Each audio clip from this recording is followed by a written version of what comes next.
বহু বহু বছর পরে ইন্টেলের কনজিউমারদের প্রতি ভালোবাসা নতুন করে প্রস্ফুটিত হয়েছে। কথায় আছে পাথরে ফুল ফোটে, সাগরে ইলিশ, সরি, যাই হোক, আসল কথা হচ্ছে ইন্টেল অনেক ভালোবাসা দিয়ে একটা গ্রাফিক্স কার্ড তৈরি করেছে, যা কিনা এই প্রাইস হাইকের যুগে, যেখানে গ্রাফিক্স কার্ড মানুষের হাতের বাইরে চলে যাচ্ছে, সেখানে গ্রাফিক্স কার্ড জিপিইউ ইন্টেন্সিভ কাজগুলোকে হাতের নাগালে নিয়ে আসবে, গেমিংকে হাতের নাগালে নিয়ে আসবে, যার ফলাফলস্বরূপ তারা তৈরি করেছে ইন্টেল আর্ক সিরিজের জিপিইউ।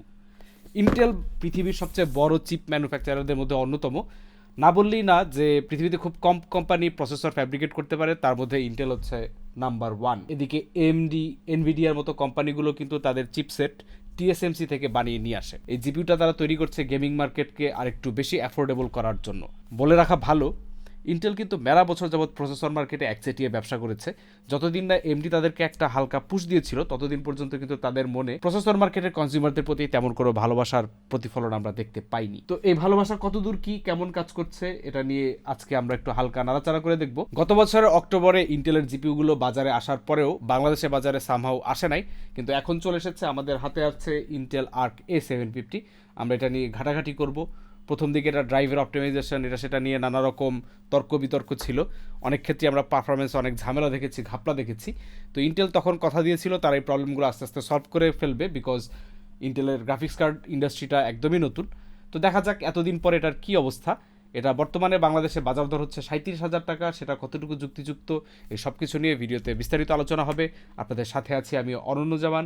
আপনারা দেখছেন পিসি বিল্ডার বাংলাদেশ, এবং ফিরে আসছি ইন্ট্রোর পরে।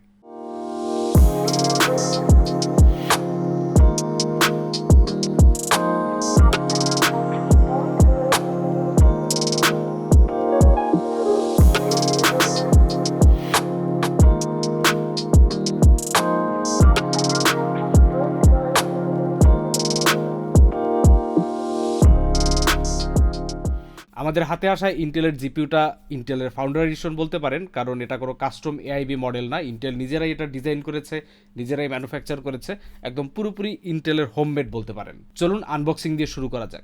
সাধারণত এএমডি এনভিডিআর ফাউন্ডার এডিশনের জিপিইউগুলোর প্যাকেজিং বেশ ক্লিন এবং মিনিমাল হয়ে থাকে। আর্ক A750-র প্যাকেজিংটাও এর ব্যতিক্রম নয়। A750-র বাক্সটা দেখতে কিছুটা জুতার বাক্সের কথা মনে করিয়ে দিতে পারে। বক্সটির সিল কাটার পরে ফোল্ড করে উপরের অংশটি খোলার সাথে সাথে বেরিয়ে আসবে বহুল কাঙ্ক্ষিত সেই জিপিইউটা। জিপিইউর পাশাপাশি থাকছে একটা ওয়েলকাম কার্ড এবং কিছু অপ্রয়োজনীয় ম্যানুয়াল।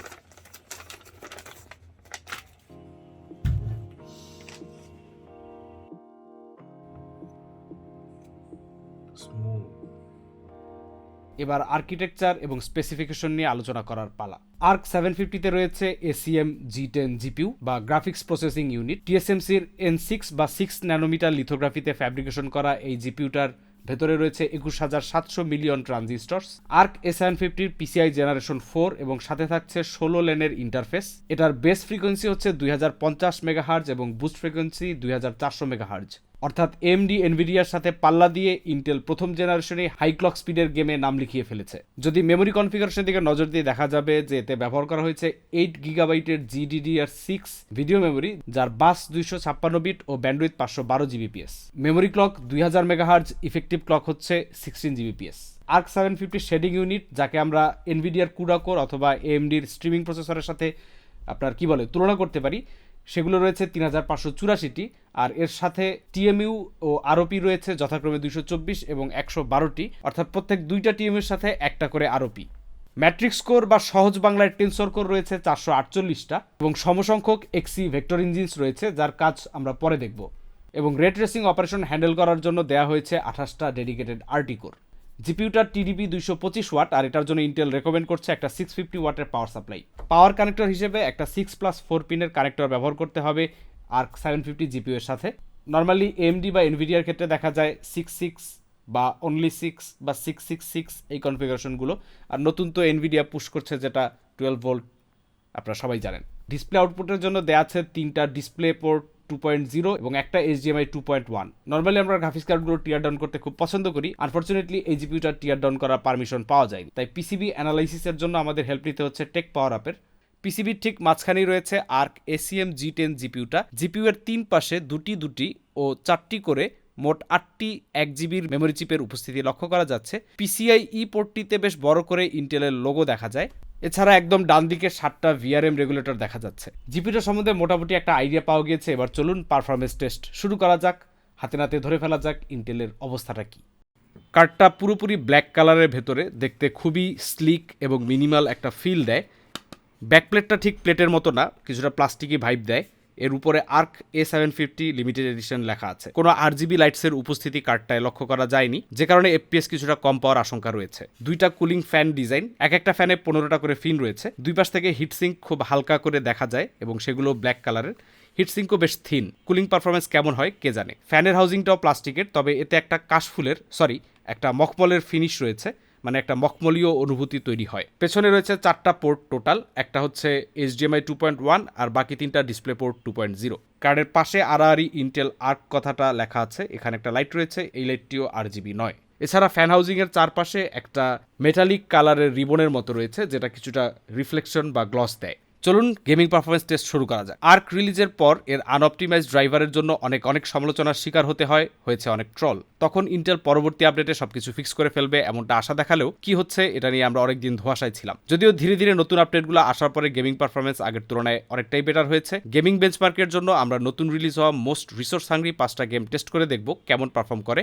প্রতিটি গেমস আলট্রা সেটিংসে ভিসিঙ্ক ও মোশন ব্লার অফ রেখে একবার করে 1080p ও আরেকবার 1440p টেস্ট করা হয়েছে। প্রত্যেকটা টেস্ট DirectX 12 করা হয়েছে, কারণ DirectX 11 এখনো কিছু জটিলতা রয়েছে ইন্টেলের ড্রাইভারে। প্রথমে ডাইং লাইট দিয়ে শুরু করা যাক। অ্যাভারেজ ফ্রেম রেট পাওয়া গিয়েছে 1080p-তে 77, 1440p-তে 54। মিনিমাম ফ্রেম রেট 1080p-তে 70, 1440p-তে 49। ম্যাক্সিমাম ফ্রেম রেট 1080p-তে 92, 1440p-তে 65। 1% লো 1080p-তে 68.9, 68, 1440p-তে 26। এরপরে ফার ক্রাই 6। এখন আমরা শুধু অ্যাভারেজগুলো বলে যাব, বাকিটা আপনারা কম্পেয়ার করে দেখতে পারেন বা পজ করে দেখে নিতে পারেন। ফার ক্রাই 6-এ আমরা পেয়েছি অ্যাভারেজ 1080p-তে 79.8 এবং 1440p-তে 65.3। স্পাইডারম্যানে আমরা পেয়েছি অ্যাভারেজ ফ্রেম রেট 1080p-তে 131.9 আর 1440p-তে পেয়েছি আমরা 95.4। এরপরে এই মুহূর্তে বহুল আলোচিত গেম হোগওয়ার্টস লিগেসিতে আমরা পেয়েছি 1080p-তে অ্যাভারেজ ফ্রেম রেট 80.8 আর 1440p-তে 56.2। প্রত্যেকটা ক্ষেত্রেই আপনার XeSS বা DLSS বন্ধ ছিল। এতে আপনারা আইডিয়া করতে পারছেন যে XeSS অন করে হয়তো আমরা আরও কিছু বেটার ফ্রেমস স্কুইজ করতে পারতাম। XeSS হচ্ছে DLSS টাইপেরই একটা ফিচার, কিন্তু ইন্টেলের আর কি। এটা কেমন পারফর্ম করে তা নিয়ে একটা আইডিয়া করার জন্য আমরা ডাইং লাইট 2-তে একবার XeSS অন করে একবার অফ করে টেস্ট করে দেখেছি কত রেজাল্ট পাওয়া যায়। গ্রাফের দিকে যদি আমরা তাকাই, 1440p-তে টেস্টটা করা হয়েছিল। XeSS অন করে আমরা ম্যাক্সিমাম FPS পেয়েছি 164.7 আর অফ করে 75.6। তো বলতে পারেন প্রায় 200% বুস্ট পাওয়া যাচ্ছে XeSS অন করে। এই বুস্টটা অ্যাভারেজ ফ্রেম রেটে গিয়ে আরও বেশি বেড়ে যায়। XeSS অফ করে আমরা যেখানে 54.8 পাচ্ছিলাম, সেখানে অন করে 145, মানে বলতে পারেন প্রায় 300% বেটার FPS XeSS অন করে। এরপরে মিনিমাম আর 1% লো আপনারা দেখে নিতে পারেন স্ক্রিনে।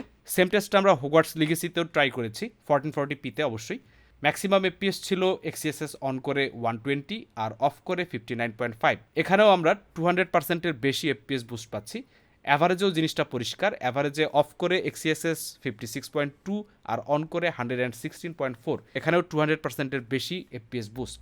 মিনিমাম আর 1% লোতেও এই একই পরিমাণ রেশিওতে FPS বুস্টটা আমরা লক্ষ্য করতে পারি। গেমিং টেস্ট শেষ, এবার প্রোডাক্টিভিটি বেঞ্চমার্ক। সত্যি কথা বলতে ইন্টেল আর্ক সিরিজের গ্রাউন্ড ব্রেকিং কোনো কি পয়েন্ট যদি থাকে, তাহলে সেটা হচ্ছে এর QSV এনকোডার, অর্থাৎ কুইক সিঙ্ক ভিডিও এনকোডার, যেটা কিনা এনভিডিআর এনভেঙ্ক এনকোডারের সাথে হেড টু হেড পারফর্ম করে। বলতে পারেন ইন্টেলের অন্য নাম দিয়েছে QSV। একটা ব্যাপার খেয়াল করা দরকার, AMD যেখানে অনেক বছর ধরে ডেস্কটপ এবং সার্ভার প্ল্যাটফর্মে জিপিইউ নিয়ে কাজ করছে, কিন্তু কন্টেন্ট ক্রিয়েশনের জন্য তেমন গ্রাউন্ড ব্রেকিং কিছু করতেই পারেনি বলতে গেলে। কন্টেন্ট ক্রিয়েটরদেরকে শুকনা মুখে রেখেছে বহু বছর ধরে। যেমন ভিডিও এডিটিংয়ে এবং স্ট্রিমিংয়ের জন্য এনকোডার সাপোর্ট, পপুলার 3D সফটওয়্যারগুলোর জন্য জিপিইউ অ্যাক্সিলারেটর সাপোর্ট, এগুলোর কোনোটাই আপনি AMD জিপিইউগুলোতে পাবেন না। আর এদিকে ইন্টেল তাদের প্রথম জিপিইউ লাইন আপই ক্রিয়েটরদের জন্য সর্বোচ্চ সাপোর্ট দেওয়ার চেষ্টা করেছে। শুধুমাত্র কিছু 3D অ্যাপ্লিকেশন যেমন লুমিয়ন এবং ভিরেতে প্রপার ড্রাইভার এবং জিপিইউ অ্যাক্সিলারেশন সাপোর্ট এখনও আসে নাই। দ্যাট ডাজেন্ট মিন আসবে না, হয়তো খুব শীঘ্রই আমরা সেগুলোও দেখতে পাবো। রিয়েল লাইফ টেস্ট করতে গিয়ে আমরা দেখি অ্যাডোবি প্রিমিয়ার প্রোতে আমাদের লাস্ট চেয়ারের প্রজেক্টের 1 মিনিটের রিয়েল টাইম প্লেব্যাকে ARC A750 ফ্রেম ড্রপ করে প্রায় 5000 প্লাস। অন্যদিকে আমরা সেম টেস্টটা RTX 4090-তে টেস্ট করে দেখেছি, সেখানে ফ্রেম ড্রপ ছিল মাত্র 320, এর কিছু বেশি। একটা RTX 4090-কে কখনোই একটা ARC 750-র সাথে তুলনা করা যায় না, কারণ একটা গ্রাফিক্স কার্ডের দাম হচ্ছে প্রায় $1500 আর একটা গ্রাফিক্স কার্ডের দাম হচ্ছে $250। বরঞ্চ একটা RTX 3060 আশেপাশে তুলনা করতে পারলে ভালো হতো, কিন্তু আনফর্চুনেটলি কোনো RTX 3060 গ্রাফিক্স কার্ড আমাদের স্টুডিওতে নাই, তাই 4090 দিয়ে আমরা একটা আইডিয়া নেওয়ার চেষ্টা করেছি। ARC A750 প্লেব্যাকে বেশ নোটিসেবল ল্যাগ দিয়ে থাকে, যার ফলে প্রক্সি ব্যবহার করার পরামর্শ থাকবে। প্রক্সি ছাড়া আসলে এটা দিয়ে খুব ভালো এডিটিং করা খুবই ডিফিকাল্ট হয়ে যাবে।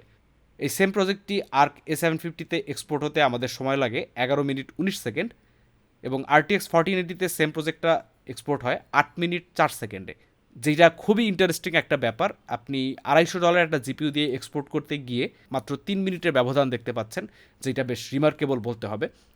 দুর্ভাগ্যবশত A750-এর কাছাকাছি প্রাইস রেঞ্জের RTX 3060 কোনো জিপিও আমাদের কাছে ছিল না, তাহলে এক্সপোর্ট টেস্টটা আরও বেশি এফেক্টিভভাবে আমরা পরীক্ষা করতে পারতাম। যদিও এক্সপোর্ট পুরোপুরি জিপির উপরে নির্ভরশীল না, কিছুটা সিপিউর ভূমিকা আছে, তবে এখন যেসব জিপিউ এনকোডার সাপোর্ট দিয়ে থাকে সেগুলোতে আমরা বেশ নোটিসেবল ইমপ্রুভমেন্ট দেখতে পাই এক্সপোর্টের ক্ষেত্রে। অর্থাৎ ARC A750 আপনাকে এই 35 থেকে 40,000 টাকা রেঞ্জে যে এক্সপোর্ট বেনিফিটটা দিচ্ছে সেইটা অবশ্যই রিমার্কেবল, এটা মানতেই হচ্ছে। এরপরে ব্লেন্ডার 3.4.0 বেঞ্চমার্কে কার্ডটি স্কোর করে 1592.35।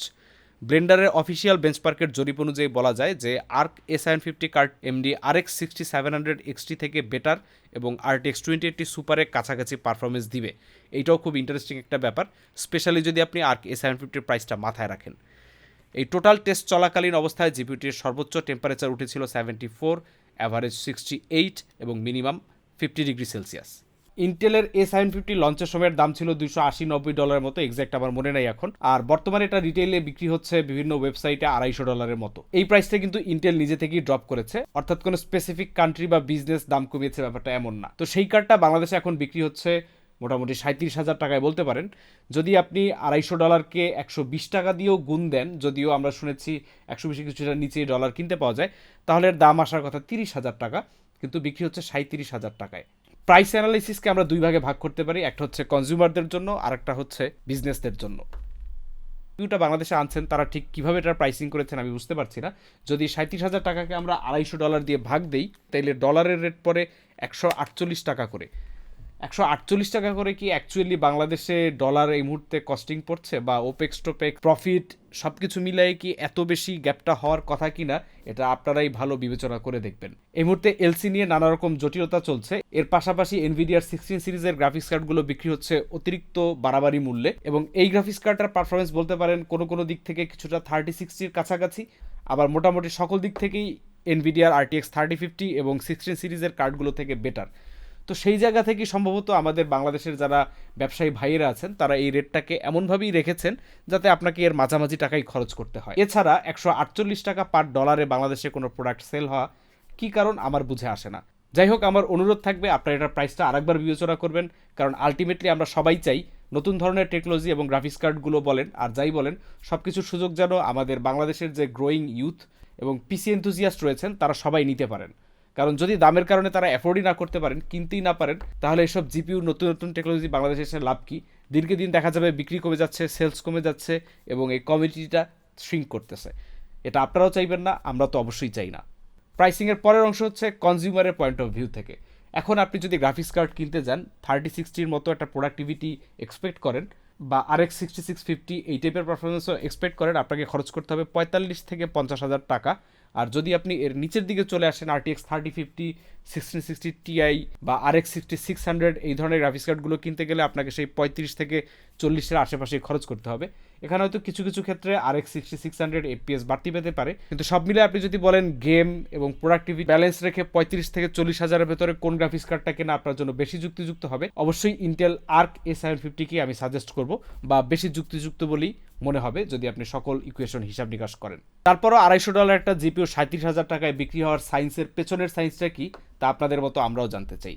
সেক্ষেত্রে মার্কেটে একটা নতুন ইফেক্টিভ অপশন তৈরি হওয়াটা সবার জন্যই সুসংবাদ, কারণ সবার পক্ষে লাখ টাকা খরচ করে 30 বা 40 সিরিজের ফ্ল্যাগশিপ জিপিউগুলো নেওয়াটা সম্ভব নয়, আবার সেন্সিবলও নয়। বিশেষ করে প্রোডাকশন হাউস টাইপের যেসব বিজনেস রয়েছে এবং টুকটাক গেমিং এবং কন্টেন্ট ক্রিয়েশনের মধ্যে যারা একটা ব্যালেন্স করতে চান তাদের জন্য ইন্টেল ARC A750 হতে পারে একটা ভালো অপশন। দেখা হবে সামনে কোনো ভিডিওতে নতুন কিছু নিয়ে। সেই পর্যন্ত আল্লাহ হাফেজ।